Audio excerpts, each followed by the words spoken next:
ওই তারকা প্রচারক থেকে গেল? তৃতীয় এবং চতুর্থ দফার স্টার ক্যাম্পেনারের লিস্টে আপনি ছিলেন, কিন্তু খানিকক্ষণ আগে তৃণমূল একটি প্রেস রিলিজ আমাদের দিয়েছে, সেখানে আপনার নাম নেই। সেটা হচ্ছে পঞ্চম দফায়, যেটার ভোট হচ্ছে 20 তারিখে। দেখুন, যে লিস্ট তারা দিয়েছেন এটা দলের নেতৃত্বের ব্যাপার। যখন রেখেছিলেন, যখন রাখেননি। আমি অনুরোধ করেছিলাম মাসখানেক আগেই যে মুখপাত্র এবং রাজ্যের সাধারণ সম্পাদক পদ থেকে আমাকে অব্যাহতি দিতে। গতকাল আমি সংবাদ মাধ্যমের মধ্যে দিয়েই শুনেছি যে সেই অব্যাহতি দেওয়া হয়েছে। তো তারপরে যদি স্টার ক্যাম্পেনার লিস্টে না রেখে থাকেন তো ভালো, গরমের দিনে আমাকে ঘোরাঘুরি করতে হবে না। আমি তো নিজে তৃণমূল কংগ্রেসের একজন কর্মী হিসেবে ছিলাম, আছি এবং থাকব। তৃণমূল কংগ্রেস কোনো স্টার ক্যাম্পেন করুক বা না করুক, মমতা বন্দ্যোপাধ্যায় এবং অভিষেক বন্দ্যোপাধ্যায় যেভাবে ঘুরে ঘুরে প্রচার করছেন তাতে 30 থেকে 35টি সিট তৃণমূল কংগ্রেস পাবে। আর যদি আপনি মমতাদি আর অভিষেক বাদ দিয়ে বাকি বক্তাদের কথা বলেন, কয়েকজন সত্যিই ভালো বক্তব্য রাখেন, কিন্তু যে দলের অর্ধেক নেতাকে শুভেন্দু অধিকারীকে চোর বলতে গেলে তার আগে 3 বার বাথরুমে যেতে হয়, তাদের আবার কিসের লিস্ট? শুভেন্দু অধিকারীকে চোর, চিটিংবাজ, দলবদলু, জালিয়াত কে বলে? কুণাল ঘোষ বলে। দ্বিতীয় কোন নেতার মুখ থেকে শুনেছেন? কোন নেতার মুখ থেকে শুনেছেন? আমাদের তৃণমূল কংগ্রেসের বিপক্ষ দলের যখন কোন নেতা বা নেত্রীরা কুৎসিত ভাষায় আমাদের মমতা বন্দ্যোপাধ্যায়, অভিষেক বন্দ্যোপাধ্যায় বা দলকে আক্রমণ করে, 7-5 না ভেবে এই কুণাল ঘোষ সরাসরি তাদের খারাপ ভাষায় আক্রমণ করে, ব্যক্তিগত শত্রুতা নিয়ে ফেলে। তালিকা কজন ওখানে শুভেন্দু সম্পর্কে চোর শব্দটা একটা বাইট বের করে আপনাদের দেখে নেবেন।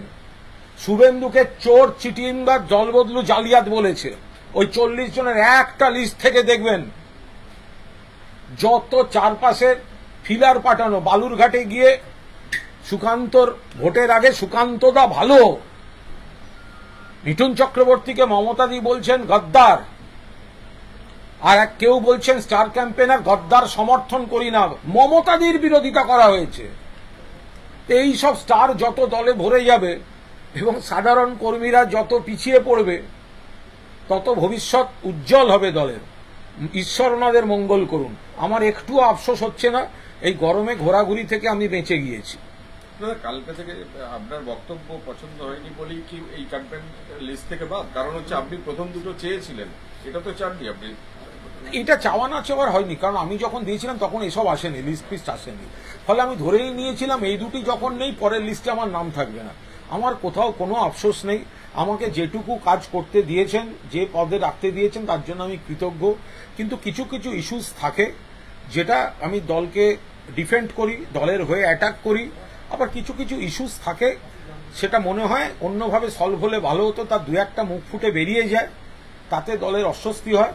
ফলে আমি ঠিক করে নিয়েছিলাম এসব থেকে আমি দূরে থাকব।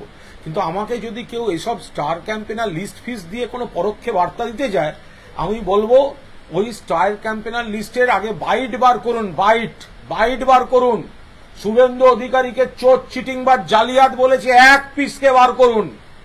কার কত দম আছে? শুভেন্দুকে চোর বলতে গেলে যাকে বাথরুমে যেতে হয়, মিঠুন চক্রবর্তীকে অ্যাটাক করার আগে তার সঙ্গে গিয়ে ফটোশুট করতে হয়, এই সমস্ত বক্তাদের নিয়ে এইসব নিয়ে লড়তে যাবে? কয়েকজন বক্তা সত্যিই ভালো আছেন, তাদের আমি এতটুকু ছোট করছি না, কিন্তু আমি বা আমার মতো 2-1জন সবকিছু পিছুটান ভুলে পেছন দিকে না তাকিয়ে আমরা অল আউট অ্যাটাক করতাম।